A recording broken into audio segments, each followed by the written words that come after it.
ఒక అమ్మాయికి తన తల్లి 18 సంవత్సరాలుగా ఇస్తున్న టాబ్లెట్ వాస్తవానికి డాక్టర్ ఇచ్చినది కాదు అని తెలుస్తుంది.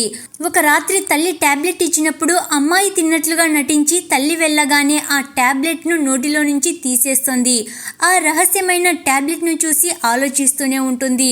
అసలు ఇది ఎందుకు ఇస్తుంది అమ్మ అని ఆలోచిస్తూ ఉంటుంది.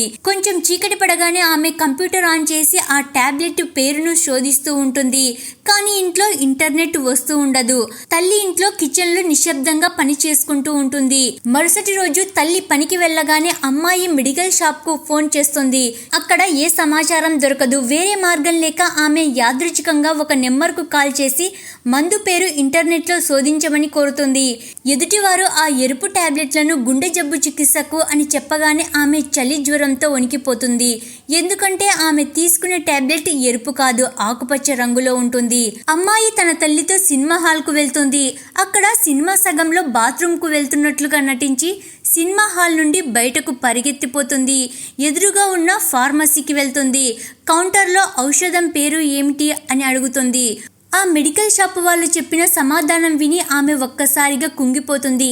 ఆ ఆకుపచ్చ టాబ్లెట్లను మనుషుల కోసం కాదు, పెంపుడు జంతువుల కోసం, ఆ మందు జంతువులకు తయారు చేసింది అని చెబుతుంది. ఆ మందును జంతువులకు పక్షవాతం వస్తే వేస్తారు అని చెబుతుంది.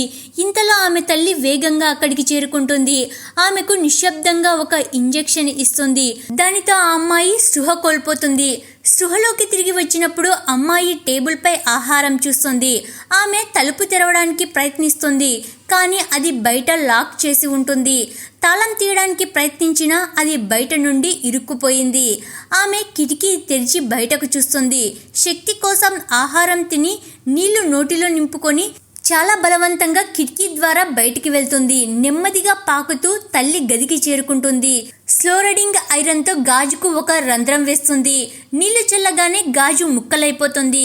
కానీ గదిలోకి ప్రవేశించగానే ఆమె ఆస్తమా తీవ్రమవుతుంది.